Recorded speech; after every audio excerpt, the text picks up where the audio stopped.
There are units in the U.S. military that most soldiers will never see, never meet, and never know exist. They operate in countries the government denies being in. They conduct missions that will never be acknowledged. They have access to weapons, technology, and authority that regular military can't even imagine. They're called Special Operations Forces. And the gap between them and conventional military is so extreme they might as well be a different species. In 2011, SEAL Team 6 killed Osama bin Laden in a compound in Pakistan. The mission took 40 minutes. The world found out the next day.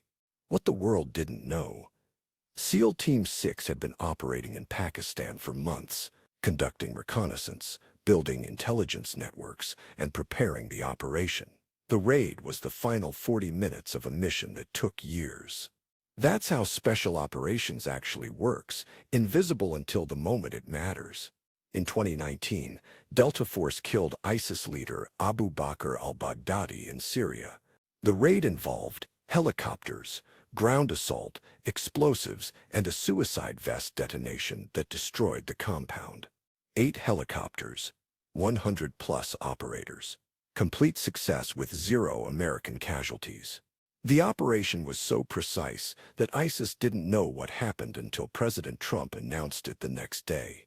In 2001, Green Berets entered Afghanistan on horseback, called in airstrikes using laptops and satellite phones, and helped Northern Alliance fighters overthrow the Taliban in 8 weeks. 12-man teams coordinating B-52 strikes from horseback, medieval transportation, 21st century firepower.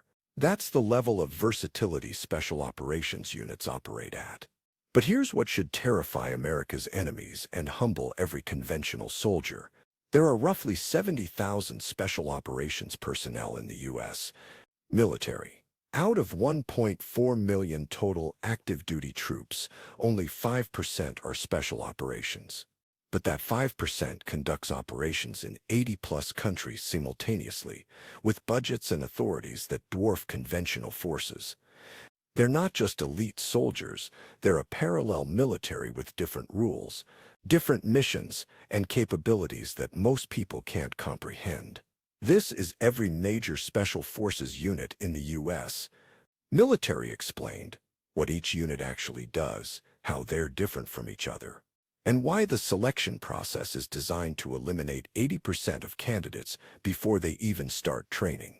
Before we break down individual units, you need to understand that special operations has a hierarchy. Tier 1, Tier 2, and Tier 3 units.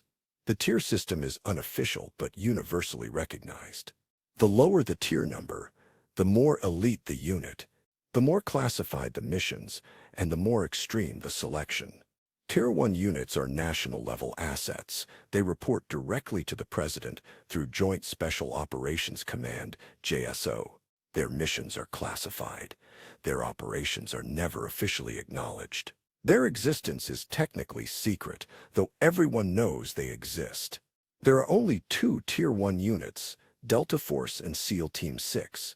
Roughly 1,000–2,000 operators total. These are the units that kill terrorist leaders, rescue hostages from impossible situations, and conduct operations that would start wars if anyone found out. Tier 2 units are highly capable special operations forces that conduct dangerous missions but aren't kept as secret as Tier 1. Navy SEALs excluding Team 6, Army Rangers, Marine Raiders, and Air Force Special Tactics fall here. These units deploy constantly, operate in hostile territory, and conduct high-risk missions. But their operations are sometimes acknowledged, and their tactics are less classified. Tier 3 units are specialized forces that support special operations or conduct specific missions. This includes Green Berets, Special Forces, Psychological Operations, Civil Affairs, and some specialized intelligence units. Still elite, still highly trained, but focused on specific mission sets rather than direct action. The tier system determines everything: funding, authority, mission priority, and how much the government will deny your existence if something goes wrong. Let's break down what each unit actually does. 1. Delta Force. First, Special Forces Operational Detachment Delta, the Tier 1 Ghost Unit, the Army's Tier 1 unit. Officially, they don't exist. The Department of Defense refers to them as Combat Applications Group, or just CAG. Even soldiers in special operations don't know much about Delta. That's intentional. Counterterrorism, hostage rescue, high-value target raids. Delta is who gets called when the mission is so sensitive that failure or exposure would be catastrophic. They killed al-Baghdadi. They've conducted hundreds of raids in Iraq, Syria, and Afghanistan that were never publicized. When a terrorist leader disappears and no one claims responsibility, it was probably Delta. The assessment course has an 85 to 90% failure rate. You must already be in special operations to even try out, typically Rangers or Green Berets. The selection involves psychological testing, land navigation in brutal conditions, long-distance rucking, and stress scenarios designed to break you mentally. If you pass selection, most don't, you enter a 6-month training program called the Operator Training Course. But here's what makes Delta different. They operate with near-total autonomy. Conventional military follows rules of engagement that limit when and how they can engage targets. Delta operates under Title 50 authority, CIA-level authority, that allows them to conduct operations that would be illegal for regular military. They can cross borders without permission, conduct covert operations without acknowledgement, and use methods that regular forces can't. The brutal reality, Delta operators are often in their 30s and 40s, ancient by military standards. Why? Because it takes 15 years of military experience before you're even qualified to attempt selection. Then you need to pass the hardest selection in the U.S. military. Delta doesn't want young athletes. They want mature, experienced operators who can make split-second decisions under extreme stress without supervision. How you know Delta was there? You don't. That's the point. 2. SEAL Team 6, Naval Special Warfare Development Group de Vevgru, the Navy's Tier 1 killers, the Navy's equivalent to Delta Force. Officially called DEVRGOIO, Naval Special Warfare Development Group. Everyone calls them SEAL Team 6, even though the Team 6 inches designation was retired decades ago. Like Delta, they're a national asset under JSOC. Hostage rescue, HVT raids. The difference is maritime focus. Delta specializes in land operations. SEAL Team 6 specializes in maritime, but both units train for any environment. Team 6 killed Osama bin Laden. They've conducted thousands of classified operations in dozens of countries. You must already be a Navy SEAL to try out for Team 6. SEALs are already elite. Only 20 to 25% of SEAL candidates make it through training. Then you need 5 years of experience as a SEAL before you can try out for Team 6. The selection course called Green Team lasts 12 months, and eliminates another 50% of candidates. But here's what makes SEAL Team 6 notorious. They have a reputation for being more aggressive than Delta, more willing to take risks, more focused on speed and violence. Delta is surgical. Team 6 is overwhelming force. Both are effective. Both are terrifying, but the cultures are different. SEAL Team 6 has been involved in multiple scandals, allegations of war crimes, unauthorized killings, and toxic culture. Some of these allegations are probably true. Elite units operating in classified environments with minimal oversight sometimes cross lines. That's the dark side of Tier 1 operations. The same autonomy that makes them effective also makes them dangerous. How you know SEAL Team 6 was there? Sometimes the government admits it years later. Usually, you don't find out until books are published or investigations happen. Their operations are slightly less secret than Delta's, but only slightly. 3. Army Rangers, 75th Ranger Regiment. 3 battalions plus a Special Troops Battalion, roughly 3,000 Rangers. Not Tier 1 but closer to it than any other conventional unit. Rangers are the bridge between special operations and conventional military. Direct action raids, airfield seizure, High-intensity combat operations. Rangers hit hard, fast, and in large numbers. While Delta and Team 6 operate in 4 meters 12-man teams, Rangers deploy in company or battalion strength, 100 TAL 600 operators. They provide the muscle for special operations missions that need more firepower than small teams can deliver. The failure rate is 50 to 60%. If you pass RASP, you're assigned to the 75th Ranger Regiment. You're not a Ranger just because you passed Ranger School. That's a leadership course. Being in the 75th Ranger Regiment is what makes you a Ranger. But here's what makes Rangers different from other infantry. A Ranger's life is 3 furry 4-month combat deployments, followed by 3 furry 4 months of training, then another deployment. Regular infantry might deploy once every 2 might of 3 years. Rangers deploy 3 might or 4 times per year. This creates experience levels that conventional units can't match. The physical standards are crushing: 12-mile ruck march with 65-pound pack in under 3 hours, 5-mile run in under 40 minutes, 49 push-ups in 2 minutes, 59 sit-ups in 2 minutes, 6 pull-ups. That's the minimum. Most Rangers far exceed minimums. Physical fitness isn't just encouraged, it's mandatory for continued service. Fail fitness standards twice, you're gone. How you know Rangers were there? Sometimes it's publicized. Rangers parachuted into Afghanistan in 2001, that was announced. But many Ranger operations in Iraq and Syria were never acknowledged. The line between "we can talk about this" and "this stays classified" is unpredictable. 4. Navy SEALs. The Tier 2 Maritime Warriors, Naval Special Warfare's primary special operations force. 9 active SEAL teams. 1, 2, 3, 4, 5, 7, 8, 10, and 17. Roughly 2,500 active SEALs. The most famous special operations force because of movies, books, and former SEALs writing memoirs. Maritime operations, combat diving, underwater demolition, coastal raids, direct action, and special reconnaissance. SEALs were originally created for water operations, but now do everything: desert combat, mountain warfare, jungle operations.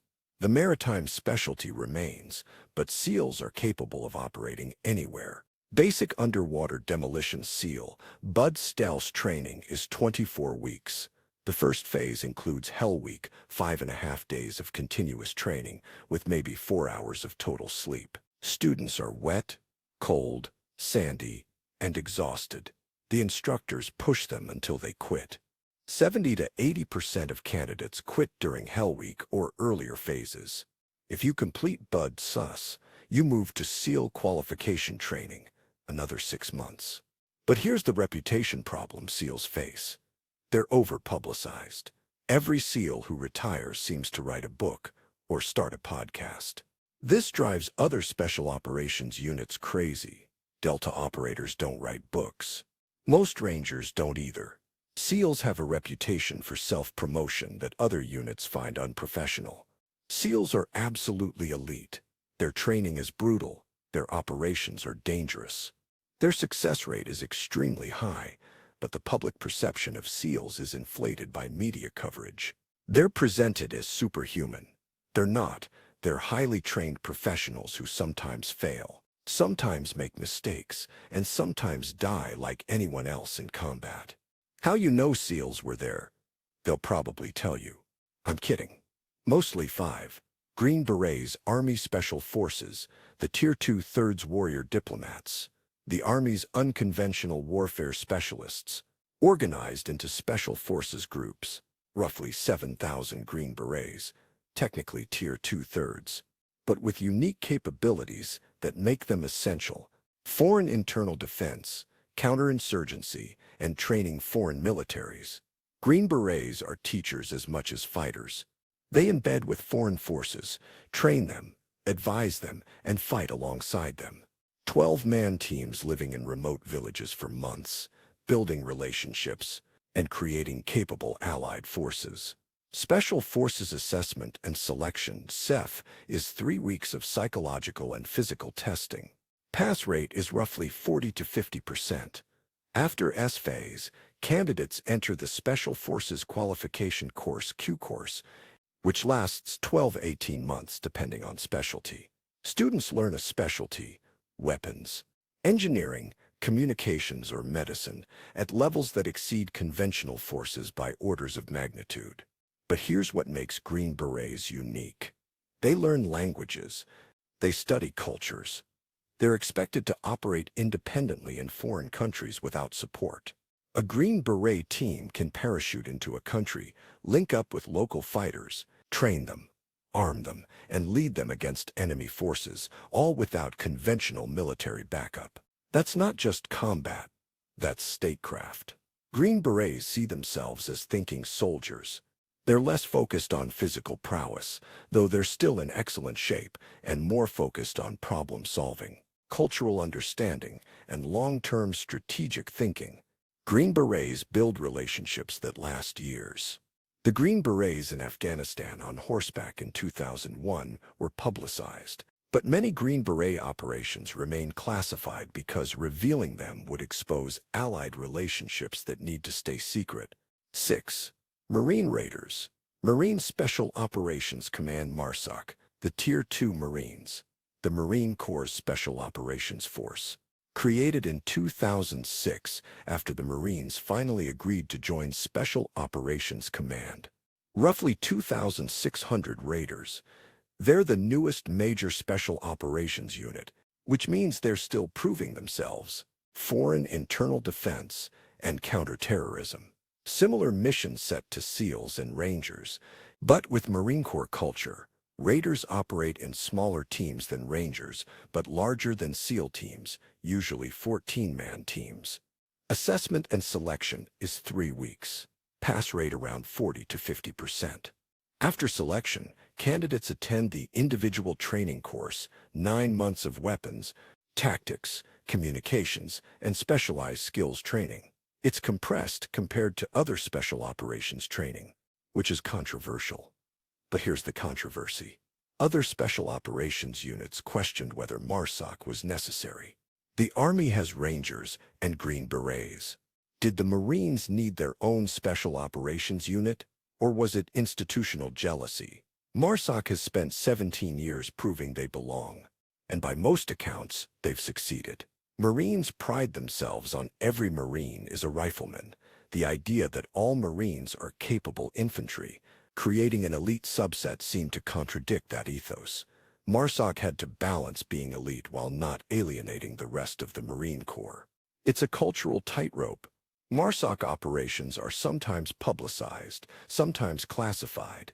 They operate in the same classified environments as SEALs and Rangers, so acknowledgement depends on political considerations. Air Force Special Tactics. The Tier 2 combat controllers and PJ's Air Force Special Operations personnel who operate on the ground with Army and Navy Special Operations units. Includes combat controllers who direct airstrikes, pararescue, who rescue downed pilots and provide combat medicine, and special reconnaissance, who gather intelligence. Combat controllers embed with SEAL teams, Ranger companies, and Special Forces teams to coordinate air support. When you see footage of special operations calling in precision airstrikes, that's probably a combat controller. Pararescuemen, PJs, are combat medics who can fight their way into hostile territory to rescue wounded operators or downed pilots. Special tactics selection is 2 years of training. It's one of the longest special operations training pipelines. Combat controllers attend Air Traffic Control School, Army Airborne School, Combat Dive School, and multiple other courses. Pararescue training is even longer, includes EMT certification, dive school, and advanced trauma medicine. But here's why special tactics operators are crucial. Special operations units need air support, but coordinating close air support in combat is incredibly complex. You're directing jets dropping bombs within meters of friendly forces. Combat controllers are trained to do this under fire, at night, in chaotic conditions. Without them, most special operations missions would be impossible. Special tactics operators are often more respected by Army and Navy special operations than by the rest of the Air Force. Army Rangers and Navy SEALs trust combat controllers with their lives. But Air Force culture doesn't always understand ground combat, so special tactics operators exist in a strange space, two Army for the Air Force, two Air Force for the Army. If airstrikes were called in during a special operations mission, combat controllers were probably on the ground coordinating, but they're rarely mentioned in after-action reports. 8. 160th Special Operations Aviation Regiment SOAR, the Night Stalkers, the Army's Special Operations Helicopter Unit. They fly Delta Force, SEAL Team 6, Rangers, and other special operations units into combat. Roughly 1,700 personnel. They're not trigger pullers, they're pilots, crew chiefs, and support personnel, but they're considered special operations. Insert and extract special operations forces in hostile territory. The 160th flies missions that conventional helicopter units would refuse, flying at treetop level at night without lights, landing in combat zones under fire, hovering in place while operators fast rope into compounds. The Osama bin Laden raid, 160th pilots. The al-Baghdadi raid, 160th pilots. Green Platoon is the assessment course. 6 weeks of physical training, weapons training, and psychological evaluation. If you're a pilot, you need one. 000 plus flight hours before you can even apply. The 160th wants experienced pilots and crew, not beginners. Training continues for months. Night vision flying, terrain masking, combat insertions. But here's what makes the 160th special. They fly missions conventional pilots won't attempt. Flying helicopters at 100 feet at 150 miles per hour at night with no lights requires skill levels most pilots never develop. One mistake, and you crash into terrain, killing everyone on board. The 160th has one of the lowest accident rates in Army aviation, despite flying the most dangerous missions. The 160th enables every special operations mission that requires helicopters, but they rarely get credit. When SEAL Team 6 killed bin Laden, the headlines mentioned the SEALs. The pilots who flew them there, barely mentioned.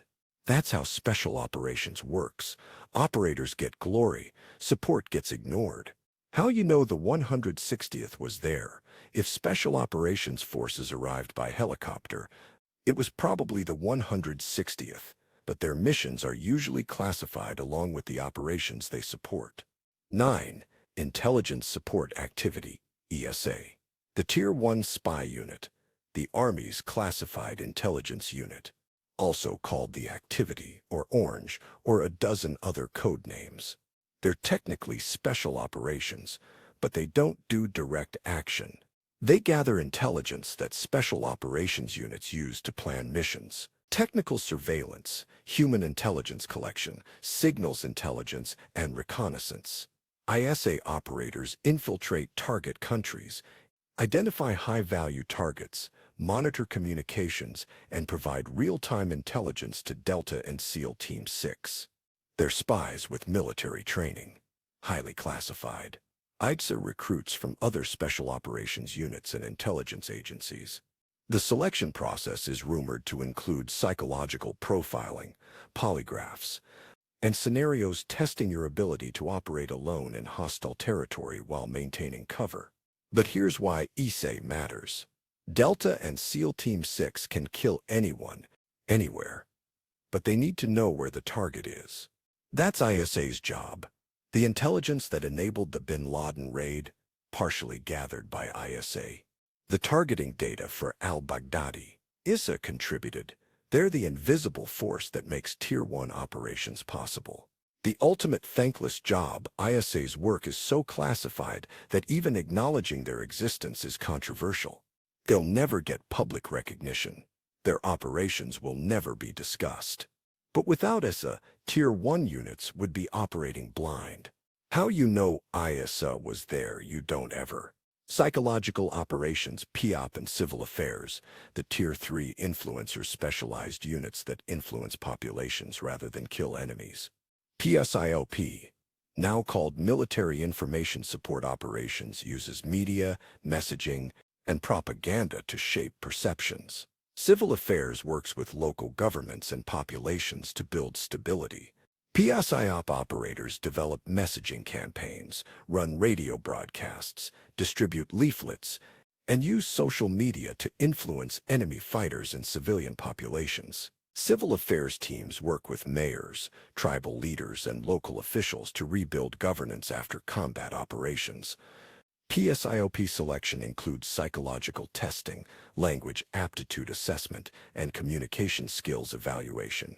Civil affairs selection focuses on maturity, cultural understanding, and ability to work with civilians. Both courses are shorter than direct action special operations training, but emphasize different skills. But here's why these units matter. You can kill every enemy fighter in a country and still lose the war if the population hates you. PSIOP and civil affairs are designed to win the information war and build long-term stability. They're not sexy. They don't get movie deals, but they're essential to modern warfare. Direct action units sometimes dismiss PSOP and civil affairs as not real special operations. This is stupid and short-sighted. Winning wars requires more than killing people. It requires changing minds and building governance. PSIOP and civil affairs do work that trigger pullers can't. Radio broadcasts, social media campaigns. Civil affairs is occasionally publicized when they help rebuild infrastructure, but most of their work stays quiet. Why the selection process is designed to break you. Here's the pattern you've noticed. Every special operations selection course has a 40 to 85% failure rate. This isn't accidental. The high failure rate is the point. Special operations doesn't want people who can pass. They want people who refuse to quit. Physical fitness can be trained, shooting can be taught, but the mentality of continuing when every cell in your body is screaming to stop, that can't be taught. Either you have it or you don't. Selection identifies who has it. Hell Week for SEALs isn't about seeing who's tough. It's about seeing who quits when they're sleep-deprived, hypothermic, and hallucinating. Because if you quit during Hell Week, you'll quit during a mission when your teammates need you. Ranger School's patrols aren't about tactical proficiency. They're about seeing who can lead when they haven't eaten in 3 days and haven't slept in 72 hours. Because if you can't function when you're starving and exhausted, you're useless in real combat. Delta and SEAL Team 6 selection isn't about physical performance. It's about psychological resilience. Can you navigate 40 miles through mountains alone while carrying 60 pounds? That's baseline. Can you do it while instructors mind game you and change the rules arbitrarily? That's the real test. The brutal math is simple. Special operations missions have failure rates measured in single-digit percentages. That's only possible if the personnel have failure rates measured in single-digit percentages. You achieve 95% mission success by selecting the 5% of people who never quit. The U.S. military has 1.4 million personnel. Why do we need 70,000 special operations forces? Because there are missions that conventional forces can't execute. Hostage rescue in a foreign country without permission. You can't send the 82nd Airborne into Pakistan without starting a war. You can send SEAL Team 6, training rebel forces in a denied area. You can't deploy a brigade to Syria officially. You can deploy a Green Beret team, killing a terrorist leader in his compound. You can't level the entire block with artillery. You can send Delta Force, gathering intelligence in a hostile capital. You can't send conventional troops. You can send ISA. These missions require small teams, minimal footprint, high skill, and complete deniability. That's what special operations provides. They operate in the gap between we can't do anything and we're starting a war. The 5% of the military that special operations conducts operations in 80-plus countries simultaneously. They're the force that allows America to project power without massive deployments. They're the precision instrument that accomplishes what conventional forces can't. From Delta Force killing terrorist leaders in the middle of the night, to Green Berets training foreign armies, to combat controllers directing airstrikes, to ISAG gathering intelligence that enables everything else, these units operate at levels conventional soldiers can barely comprehend. Selection rates of 10 to 60%, training pipelines lasting 1-2 years, physical standards that eliminate most candidates, psychological testing that identifies who breaks under pressure, operational tempos that destroy marriages and bodies. That's every major special forces unit in the U.S. military explained. Not the recruiting poster version, the real version, where the selection is designed to break you.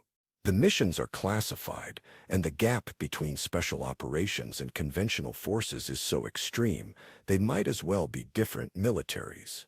And if you think you can make it through selection, the statistics say you probably can't. But that's the point. Special operations doesn't want probably. They want certainly. And only 5 to 20% of candidates provide that certainty.